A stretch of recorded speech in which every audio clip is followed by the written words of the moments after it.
there. Can you read me? There you are. Beautiful, isn't she? The Milky Way galaxy. And to think, each one of those 100 billion stars has its own planets, its own strange worlds. Imagine what it would be like to visit some of those exoplanets beyond our own little solar system. Well, today, you don't have to imagine, because I'm going to take you on a tour of 6 real exoplanets. What you're about to see is based on the latest scientific research, and as we travel across the cosmos, we'll hear astrophysicists from the University of Exeter tell us about their search for planets beyond our solar system. So, if you want to experience what it might be like to stand on another planet, I highly recommend strapping on a VR headset and a pair of headphones to feel truly immersed. Feel free to pause the video here whilst you get what you need to start your journey. Okay, are you ready? Let's go.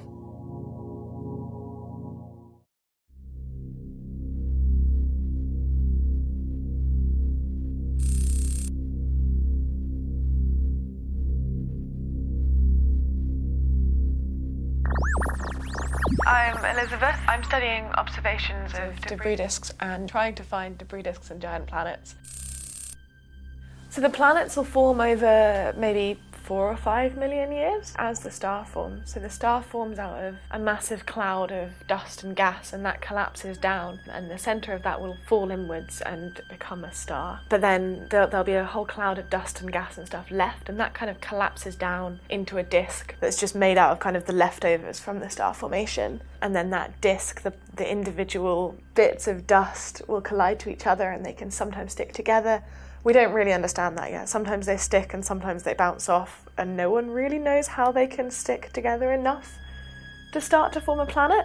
But then as soon as you have a big core, we call it a planetesimal, so it's maybe 10 kilometers across, that's big enough that its gravity starts to scoop up all of the rest of the nearby stuff, and then it kind of slowly picks up more and more bits of dust and gas, and they fall down onto the surface, and eventually it grows into something like Jupiter, or even bigger than Jupiter.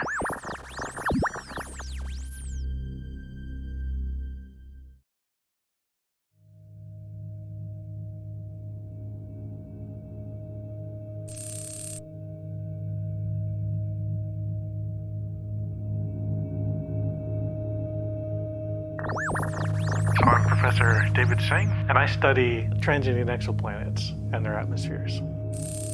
Well, hot Jupiters are gas giant exoplanets, but they orbit much, much closer to its star than Jupiter does to our own sun. In fact, they orbit so close that the day side of the planets are heated up to thousands of degrees Kelvin. And because they're so hot, a lot of the atmosphere around the planet actually evaporates off, sort of like when a comet gets too close to the sun, you see a lot of evaporation of the comet happen. A similar process happens for these planets. They orbit so close, a lot of the atmosphere is being blown off. Because these planets are so close, we expect them to be tidally locked, which means the same part of the planet will always face the sun. And what that does is set up a very large day-night contrast in temperature. It's very hot on the day side, and it will be quite a bit colder on the night side. And this will in turn create large-scale weather patterns around the planet. This planet is so close that the tidal gravity is starting to distort the planet itself. If this particular planet was any closer, it could actually break apart. But what might it look like inside the atmosphere of one of these extreme gas giant exoplanets? Let's find out.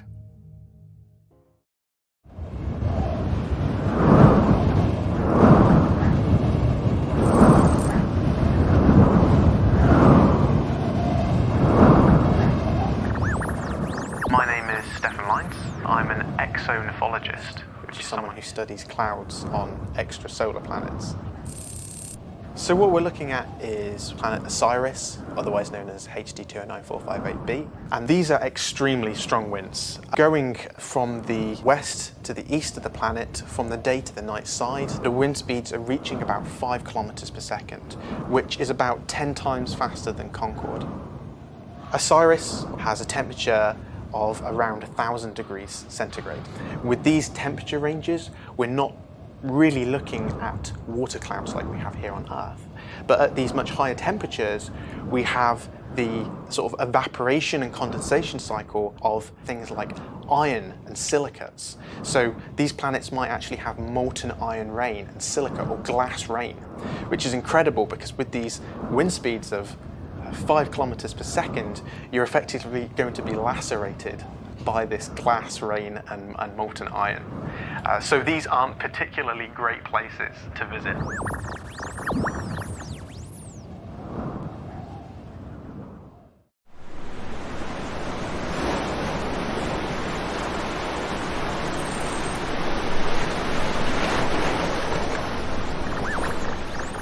My name is Nathan Main, and I study the atmospheres of planets. We've discovered around distant stars. Our next destination is the surface of a water world. This is a super Earth, as it's called. In our own solar system, we have no planets which exist in the size range between Earth and Neptune, but actually as we observe off into the galaxy, we find this is one of the most common form of planets. We think that many of these have kind of rocky cores. They're terrestrial planets essentially, but they're likely to have a huge ocean. Now they're super Earths. They're much larger than Earth. They might have much stronger gravity, and they probably have much thicker atmospheres. That means any land features that are on these planets, any rocky features, are going to be weathered and suppressed and effectively destroyed. You can see the surface is being distorted by huge waves. There's many reasons that could cause these waves. You have an ocean which is not interrupted by land masses. So many of these planets we expect could have moons or multiple moons even, which create the same tidal effects that our own moon causes in our oceans on Earth. Additionally, actually, many of these objects might be undergoing significant tectonic activity beneath the surface of the ocean. And these waves have no land mass to crash into, so they really can build to quite substantial sizes.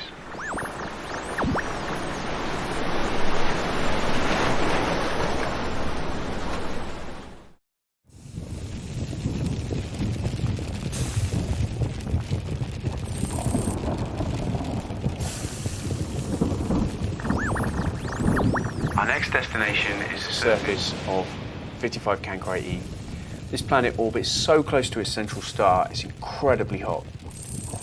We think temperatures of a few thousand Kelvin or a few thousand degrees. We know from how much this planet wobbles its star due to its gravitational interaction that this planet is about 8 times the mass of the Earth. And we also know from its sort of transit, when it eclipses the central star, that it's probably about twice the diameter of Earth. So this planet is incredibly hot and has a very strong gravitational field.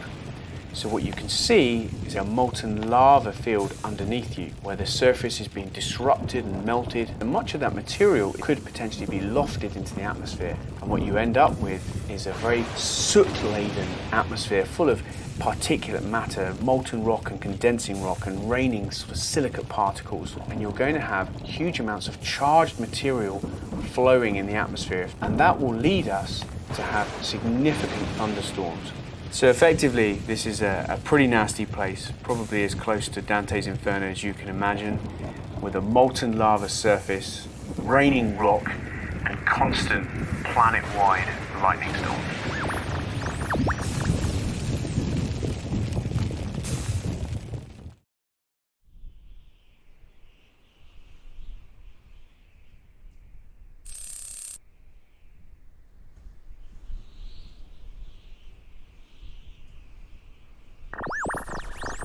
My name is Jessica Spake, and I'm interested in studying exoplanet atmospheres.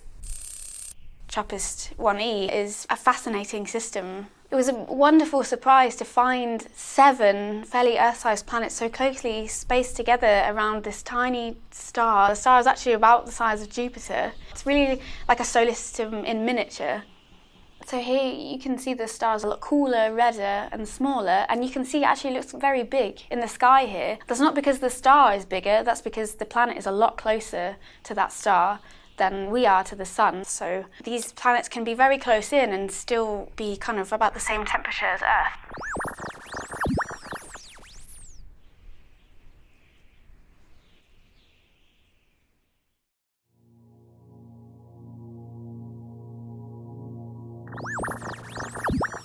We have discovered over 3,000 exoplanets, but we've only searched less than 1/1,000,000% of our galaxy.